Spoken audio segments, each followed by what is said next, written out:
Hello everyone. मेरा नाम है सचिन और मैं आप सभी का स्वागत करता हूँ अपने चैनल एसएससी ड्राइव में। तो आज जो है हम बायोलॉजी का अपना फर्स्ट चैप्टर जो है स्टार्ट करने जा रहे हैं। तो बायोलॉजी के बारे में सबसे एक मेन बात मैं आपको बताना चाहूँगा। कुछ टर्म्स जो है हिंदी में और इंग्लिश में सेम ही होती हैं।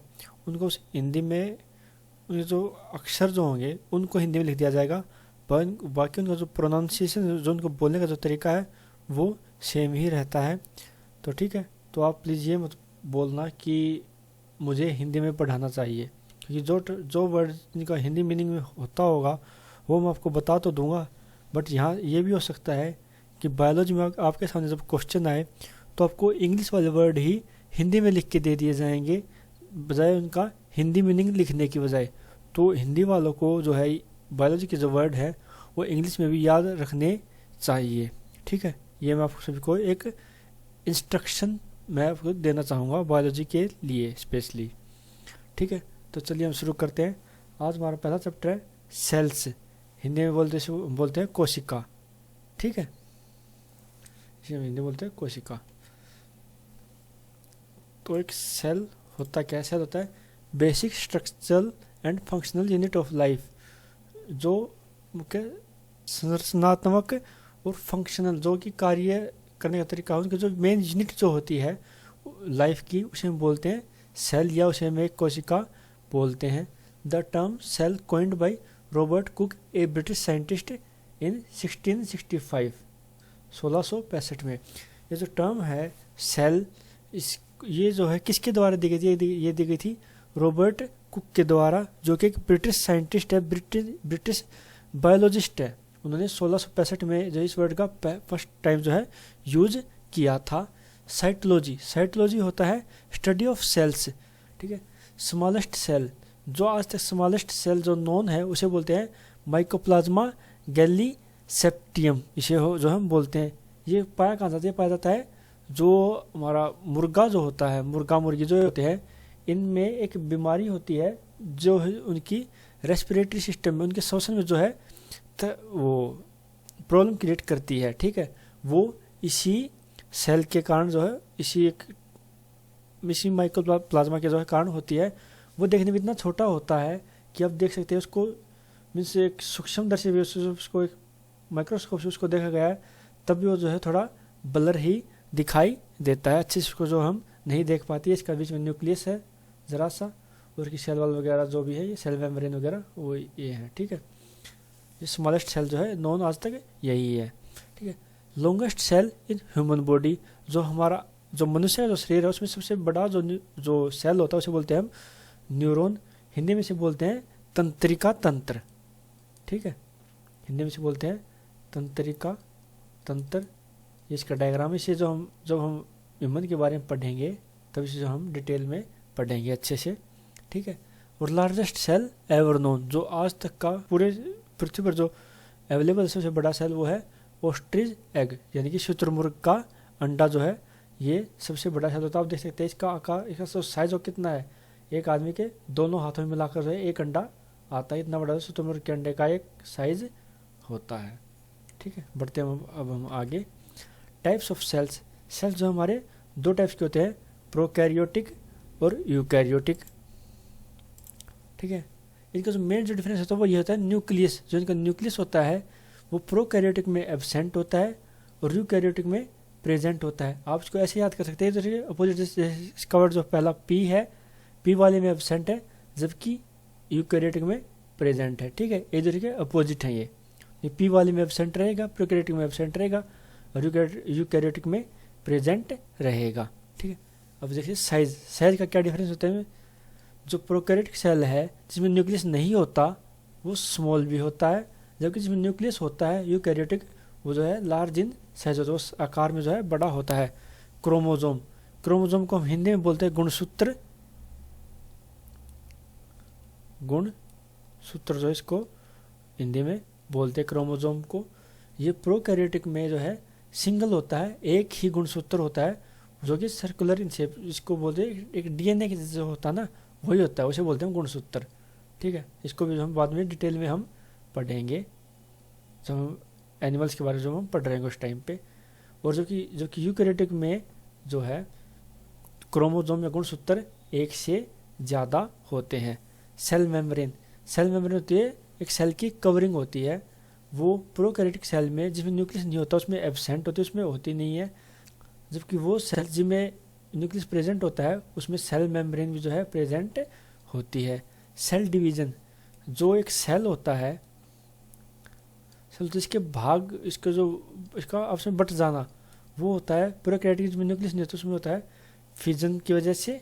फिजन का एग्जांपल आपने पता होगा अमीबा जो एक वो होता है जीव, कुछ इस तरीके का होता है, ठीक है, और वो जो है इस तरीके से बीच में से बट जाता है वो, ठीक है, ऐसे होगा। पहले तो एक डायग्राम रख में ऐसे जो है बिल्कुल ही अलग हो जाएगा, एक अमीबा से 2 अमीबा बन जाते हैं।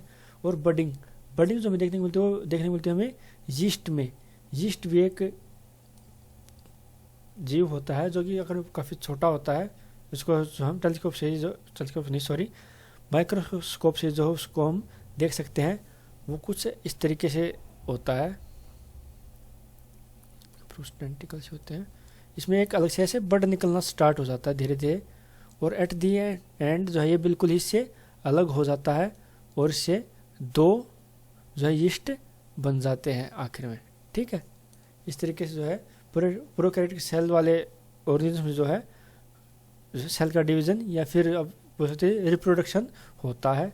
जबकि यूकेरियोटिक सेल में वाले जो जीव होते हैं उनमें जो होता है सेल डिवीजन जो होता है वो होता है माइटोसिस और मियोसिस। ये होता है एक तरीके से इसका बोल सकते हैं जिसे सेक्सुअल रिप्रोडक्शन होता है देखने को, वो इन्हीं में मिलता है।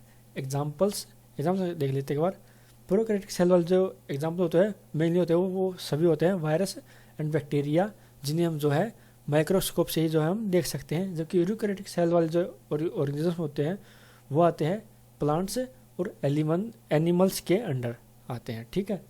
बढ़ते हैं हम आगे। Plant cell and animal cell ये होते क्या है? प्लांट सेल और एनिमल सेल में कुछ ही पार्ट जो है अलग होते हैं। एक पार्ट ऐसा जो प्लांट सेल में होता है एनिमल सेल में नहीं होता, जबकि एक पार्ट ऐसा भी है जो एनिमल सेल में होता है प्लांट सेल में नहीं होता। उसके बारे में जो है डिटेल से हम आगे पढ़ते चलेंगे, ठीक है। या फिर मैं आपको ऐसा करता हूँ, मैं आपको यहीं पे बता दूँ, जबकि बाद में जो है ये सब लिखा हुआ है मैं आज आपको सब कुछ जो है यहीं पर बता दूंगा। डायग्राम से आपको जो अच्छे से समझ में आ जाएगा। पीपीटी आप जो है बाद में पूरी वीडियो आप देख सकते हैं बाद में, ठीक है। देखिए ये होता है हमारा प्लांट सेल। प्लांट सेल की जो बाहर की वॉल होती है ये वाली, इसमें लिख रखा है कहीं पर, ये जो होता है, ये जो पार्ट होता है ये बोलता है सेल वॉल, जो है सेल वॉल जो है इसे हम बोलते हैं, ठीक है। इसके बीच में जो होता है यहाँ पर ये जो नीला ब्लॉक को दिख रहा होगा देखने में, ठीक है, इसको हम बोलते हैं प्लाज्मा लेमा, ठीक। उसके अंदर जो एक वॉल होती है सेल मेम्ब्रेन, ठीक है, ये होती है सेल मेम्ब्रेन। और एनिमल जो सेल होता है उसको सबसे आउटर कवरिंग जो होती है उसे जो हम सेल मेम्ब्रेन बोलते हैं, ठीक है।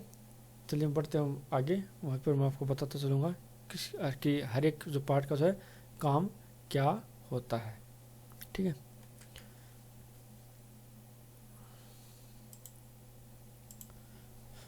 सेल वॉल होता है एक non living part of cell. Cell होता है प्लांट सेल, उसको सबसे आउटर कवरिंग जो होती है सेल वॉल, वो एक नॉन लिविंग पार्ट होता है। उसमें जो है जीव नहीं होता, वो एक तरह से पूरी तरह से जो है निर्जीव होता है। बनी किस चीज़ की? तो वो बनी होती है सेल्यूलोज या फिर चिटिन की जो है वो बनी हुई होती है।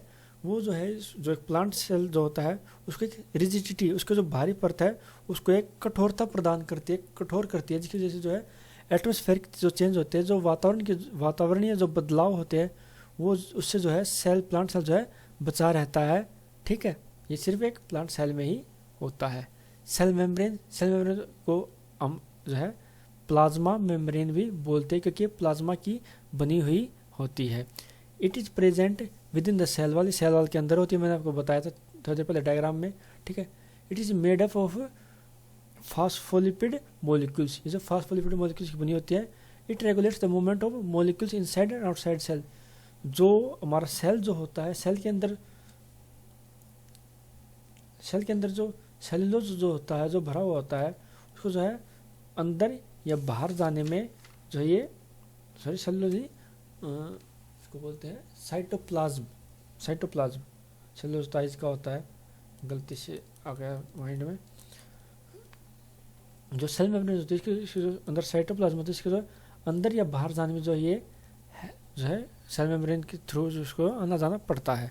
ठीक है। प्लाज्मा लेम्बा जो एक प्रोटीन जेल होता है जो हमारे सेल वॉल और सेल मेम्ब्रेन के बीच में जो है भरा हुआ होता है। प्रोटोप्लाज्म, अभी यहाँ पे देखेंगे प्रोटोप्लाज्म और साइटोप्लाज्म, एक टर्म यहाँ पे एक और होती है, उसे कहते हैं हम साइटोप्लाज्म। प्रोटोप्लाज्म क्या होता है? प्रोटोप्लाज्म होता है एक जो सेल होता है उसके अंदर जो कुछ भी भरा हुआ होता है, जो इसके अंदर कोई भी जो मिनरल्स, वाटर एक्स्ट्रा जो कुछ भी है, साथ साथ जो न्यूक्लियस भी इसमें इंक्लूड कर लिया जाए तो उसे हम बोलते हैं प्रोटोप्लाज्म। जबकि अगर उससे जो है हम न्यूक्लियस को हटा दें, बाकी जो चीज़ें एक सेल के अंदर होती है उसे हम बोलते हैं साइटोप्लाज्म। ये डिफरेंस जो है एक बार एग्जाम में शायद आया था, पता नहीं, रेलवे में एसएससी में एक बार आ चुका है, प्रोटोप्लाज्म साइटोप्लाज्म का एक डिफरेंस का क्वेश्चन। ठीक है, चलिए बढ़ते हैं हम आगे। माइटोकॉन्ड्रिया आप सभी को पता होगा, बचपन से इसको रटवाया गया है। इसे बोलते हैं power house of the cell, हमेशा से रटवाया गया। स्कूल में हमें भी जब बायोलॉजी पढ़ते थे हम 10th तक, उसमें रटवाया जाता power house of the cell. एक मेन क्वेश्चन होता था बायोलॉजी का, power house of the cell होता है माइटोकॉन्ड्रिया, जो है power house of the cell होता है। लेकिन ये होता क्यों है, ये एसएससी में पूछा गया है। ठीक है, ये होता है इसलिए क्योंकि जो एक सेल होता है उसके जो माइटोकॉन्ड्रिया होता है वो स्टोर करता है एनर्जी को in the form of ATP. ATP की फॉर्म होती है एडिनोसाइन ट्राइफॉस्फेट।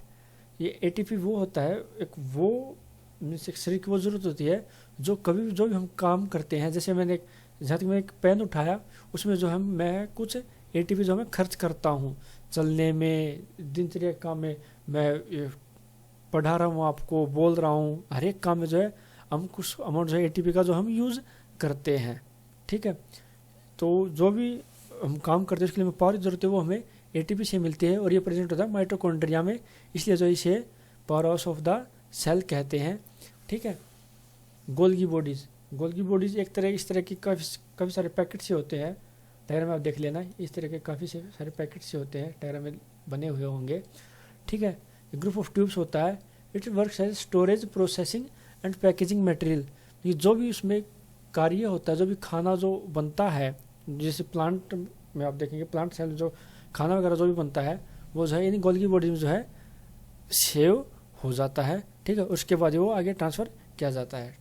इसके बाद आता है endoplasmic reticulum. It is a bundle like structure which attach to the nucleus. जो हमारा न्यूक्लियस होता है, न्यूक्लियस उसके चारों तरफ इस तरीके का स्ट्रक्चर बना हुआ होगा। ठीक है, आप देख लिया डायग्राम, इस तरह का कुछ स्ट्रक्चर बना हुआ होगा। डायग्राम में आप देख लेंगे इस तरह का कुछ स्ट्रक्चर बना हुआ होगा जो न्यूक्लियस के पास में, उसे बोलते हैं हम एंडोप्लाज्मिक रेटिकुलम। और हाँ, हिंदी वाले को बता दूं, ये सभी जो है हिंदी में भी इनको यही बोला जाता है, तो आपको जो है ये वर्ड ऐसे ही याद करने पड़ेंगे। ठीक है, तो एंडोप्लाज्मिक रेटिकुलम जो होता है हमारा वो 2 टाइप्स का होता है। एक तो होता है रफ एंडोप्लाज्मिक रेटिकुलम, एक होता है स्मूथ एंडोप्लाज्मिक रेटिकुलम। रफ इस एंडोप्लाज्मिक रेटिकुलम और स्मूथ में डिफरेंस ये होता है कि रफ में जो हमारा राइबोसोम जो प्रेजेंट होता है, जबकि स्मूथ में हमारा राइबोसोम जो है एब्सेंट होता है, उसमें प्रेजेंट नहीं होता स्मूथ में। ठीक है, और जो राइबोसोम जो होता है वही जो है प्रोड्यूस प्रोटीन। वो जो प्रोटीन सिंथेसिस जो होता है, प्रोटीन बनने की जो प्रक्रिया होती है उसमें जो है हमारा राइबोसोम जो है हेल्प करता है।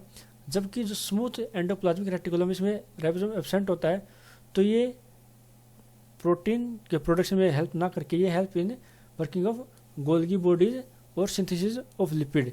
गोल्गी बॉडीज में जो वर्किंग होती है इस वाले में गोल्गी बॉडीज जो वर्किंग होती है उसमें जो है हमारा स्मूथ एंडोप्लाज्मिक रेटिकुलम जो है हेल्प करता है। आगे देखते हैं राइबोसोम वर्ग मैंने अभी बताया, ये जो है आरएनए का जो है बना होता है। आरएनए होता है क्या, हमारा आरएनए होता है राइबो न्यूक्लिक एसिड है, उसका होता है हेल्प्स इन प्रोटीन सिंथेसिस। ठीक है, ये मैंने अभी आपको बताया थोड़ी देर पहले। एंडोप्लाज्मिक रेटिकुलम वाले पार्ट में। उसके बाद है लाइजोसोम्स। लाइजोसोम्स ये भी काफ़ी बहुत ही वेरी वेरी इंपॉर्टेंट एक क्वेश्चन है सेल्स के चैप्टर से रिलेटेड। तो लाइजोसोम्स को बोलते हैं हम सोसाइटल बैग्स बोलते हैं। इसका कारण क्या है, सोसाइटल बैग बोलते क्यों हैं, क्योंकि ये जो है जो भी इसमें जो फूड बनता है उसके डाइजेशन के जब होता है उसके दौरान जो है ये पूरे सेल का जो है डाइजेशन कर देने में पूरा सेल जो है वो अपने आप में जो डिजोल्व हो जाता है, इसलिए जो अपने आप को जो ख़त्म कर लेता है पूरे तरीके से, तो इसलिए जो हम सुसाइडल बैग कहते हैं। ठीक है। और ये जो फील्ड होता है ये फील्ड होता है हाइड्रोलिटिक एंजाइम से। ठीक। इस बात है वैक्यूल। वैक्यूल होता है कि एक packet field of water in a cell. ये जो है एक सेल का जो सबसे बिगेस्ट पार्ट